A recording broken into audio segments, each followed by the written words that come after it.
당신이 몰랐던 인물의 인생. 오늘은 북한의 정치인이자 김정은의 여동생인 김여정 편입니다. 먼저 간단한 소개로 시작해볼게요. 김여정은 현재 조선노동당 선전선동부 수석 부부장이며 당 정치국 후보위원을 맡고 있습니다. 북한의 특성상 김일성과 피를 나눈 사이이기 때문에 실질적으로 권력 2인자라 봐도 무방한 위치에 있습니다. 또한 김정은이 사망을 이유로 북한 최고 지도자 직무를 수행할 수 없게 되면 북한의 최고 지도자, 후계자가 될 가능성이 높은 인물로 꼽히고 있죠. 김정은의 자녀들은 아직 어려서 권력을 세습받기 힘들고 김정철은 정치적 기반 자체가 거의 없기 때문입니다. 또한 김정일은 생전에 김여정을 여정공주라고 부르며 매우 아끼고 귀여워했습니다. 김여정에게 코수염이 있었다면 후계자로 삼았을 것이다 라고 탄식하기도 했죠. 그럼 인생 이야기 시작해볼게요. 김여정은 1988년 9월 26일 평양 직할시에서 김정일과 고영희 사이의 이남일녀 중 막내로 태어났습니다. 김정은과 같이 알려진 정보가 없으니 생애는 1996년 4월 스위스 베른에서의 유학 시절부터 시작합니다. 현지에서 김정은과 같이 중산층 주택가에 3층 빌라에서 생활하며 헬스코트 공립학교를 다녔으며 김정은의 바군이라는 가명과 같이 김여정의 가명은 정순이었습니다. 유학 중 컨디션이 나쁜 모습만 보여도 즉시 병원에 데려가는 과보호 환경에서 지냈고 발레 레슨을 받기도 했습니다. 만화 일러스트를 그리는 것이 취미였는데 현재 조선중앙 텔레비전이나 노동신문을 보면 이전보다 세련된 모습을 보이죠. 유학 당시에는 김정은보다 성적이 좋고 학교에도 잘 적응했습니다. 어렸기 때문에 학력차가 벌어지지 않았고 인종차별도 그닥 없었죠. 그렇게 2000년에 유학생활을 마치고 귀국한 김여정을 기다리고 있던 것은 김정일 체제하의 공주 교육과정이었습니다. 7년간의 학부 시절 신분을 철저히 숨긴 탓에 정보가 없으므로 바로 2007년 김일성 종합대학에 입학한 시절로 넘어갈게요. 대학에 입학한 김여정은 물리학을 전공합니다. 하지만 일반적인 4년 학부 과정은 아니고 김여정을 위해 신설된 6개월간의 속성 과정이었습니다. 김여정에게 관록을 붙이기 위한 교육과정인 것이죠. 또한 김일성 종합대학을 졸업한 탈북자 출신 동아일보 국제부 기자인 주성아의 말에 따르면 김여정은 2009년에서 2011년 사이에 법률학부 특설반을 다녔으며 이때 특설반은 20여 명의 여학생으로 구성되어 있었는데 법률대학에 있는 2호 청사 교수용 엘리베이터를 교수보다 우선적으로 타고 다녔다고 합니다. 어쨌든 김여정은 2012년 김정일의 장례식 때부터 본격적으로 모습을 드러내기 시작합니다. 공식 석상에 나온 최초의 장면이기도 하죠.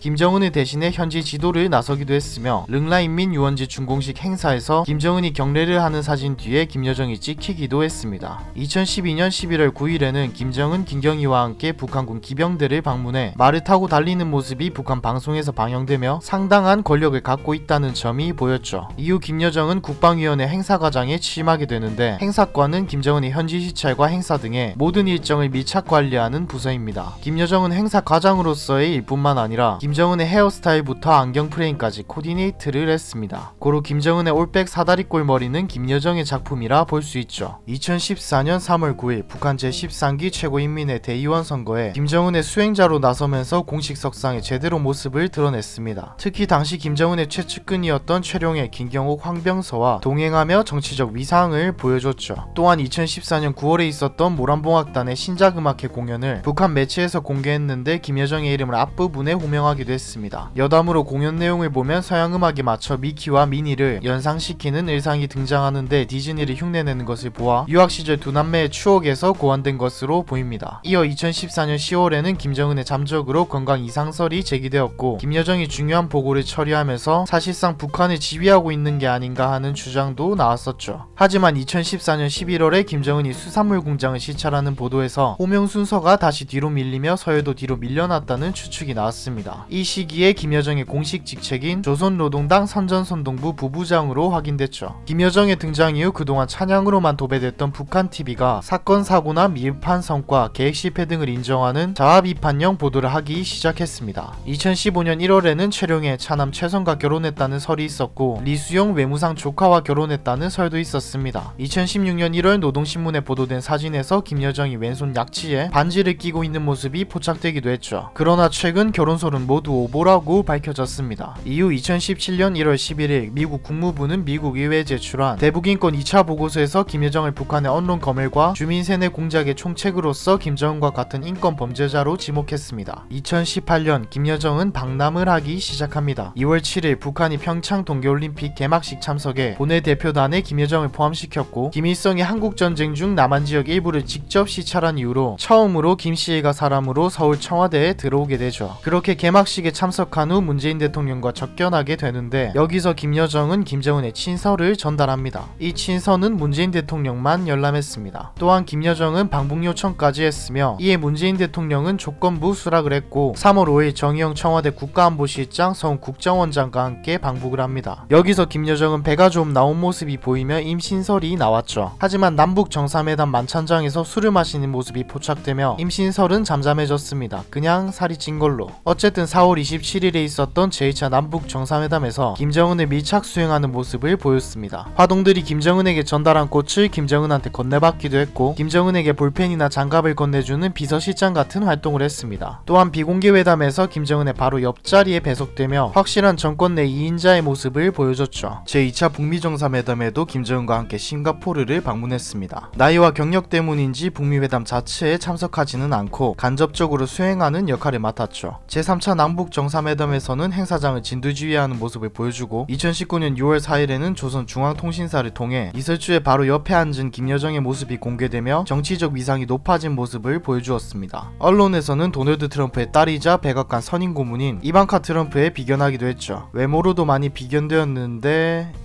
그러다 2020년 그간 온건파라고 생각했던 김여정은 본 모습을 보여줍니다. 3월 4일 북한의 미사일 발사에 대해 유감을 표한 청와대에 자신의 명의로 성명을 내고 직접적으로 문재인 정권을 비방하는 것을 시작으로 김여정 명의로 낸 담화문에서 대북 삐라살포를 맹비난하며 남한 정부를 고강도로 비방했습니다. 내용을 보면 군사분계선 일대에서 삐라살포 등 모든 적대 행위를 금지하기로 한 판문점 선언과 군사합의서 조항을 모른다고 할 수 없을 것이라며 6.15 남북 공동선언 20도를 맞는 마당에 이런 행위가 개인의 자유, 표현의 자유로 방치된다면 남조선은 머지않아 최악의 국면까지 내다봐야 할 것이라 경고했고 선의와 적의는 융합될 수 없으며 화학과 대결은 양립될 수 없다며 기대가 절망으로 희망이 물거품으로 바뀌는 세상을 한두 번만 보지 않았을 테니 최악의 사태를 마주하고 싶지 않다며 제 할 일을 똑바로 해야 할 것이라고 지적했습니다. 탈북민에 대해서는 글자나 겨우 뜯어볼까 말까 하는 바보들이 개념 없이 핵 문제를 논하자고 접어드니 서당깨가 풍어를 지졌다는 격이라며 쓰레기, 똥개 등 거친 표현으로 비난했습니다. 매번 느끼는 것이지만 북한이 참 비난하는 건 찰지게 잘하네요. 이렇게 연이은 대남 비방 및 문재인 정부에 대한 직간접적인 담화를 통해 북한에서 정치적 입지를 강화해 나가는 중이며 북한 공영매체에서는 김여정을 대남사업 총괄자라고 표현하기도 했습니다. 그리고 6월 13일 김여정의 명의로 남북 공동연락사무소를 형체도 없이 무너뜨리겠다는 위협 담화를 내놓았고 3일 뒤 김여정은 이를 실제로 시행했습니다. 이후 2020년 8월 20일 국정원에서는 김여정이 김정은을 대신해 북한을 위임 통치하고 있다고 발표했고 일각에서는 김정은이 자신의 건강 상태를 염려하여 차기 지도자로 김여정을 밀고 있다는 의견도 나옵니다. 김정은도 자녀가 있다고 알려져 있지만 앞서 말했듯이 너무 어리기 때문에 자신이 세상을 뜰 경우를 염두에 가장 가까운 사이인 여동생을 임시방편으로 생각하고 있다는 것이죠. 물론 측근들이 김정은 사후에도 여자 수령을 받아들일 수 있을지의 여부는 아직 알 수 없습니다. 김정은 사후 다른 지도자를 옹립하려는 파벌이 1순위로 들고 나올 논리가 이것이기 때문이죠. 아무래도 보수적 환경의 북한이 여성에게 권력을 이양할 리가 없다는 추측도 있지만 혈통이 중요시되는 봉건 국가적 시스템을 가지고 있는 국가일수록 사회적 관념보다 핏줄을 더 중요시할 수 있기 때문에 아직까진 확신할 수 없습니다. 마지막으로 여담 한 가지만 하고 끝마쳐볼게요. 김여정의 외모에 관한 이야기입니다. 김여정이 공식 석상의 모습을 드러내기 전 아버지인 김정일은 외모가 별로라고 해도 김정은과 김여정의 생모인 고용이가 무용을 전공한 미녀였기 때문에 모계 유전자를 받았으면 미인일 가능성이 있다는 얘기가 있었습니다. 어쨌든 보기 추할 정도로 심각한 비만 체형이 많은 자칭 백두혈통 지방 구성원들 중에서는 유독 날씬한 체형을 유지 중이긴 하죠.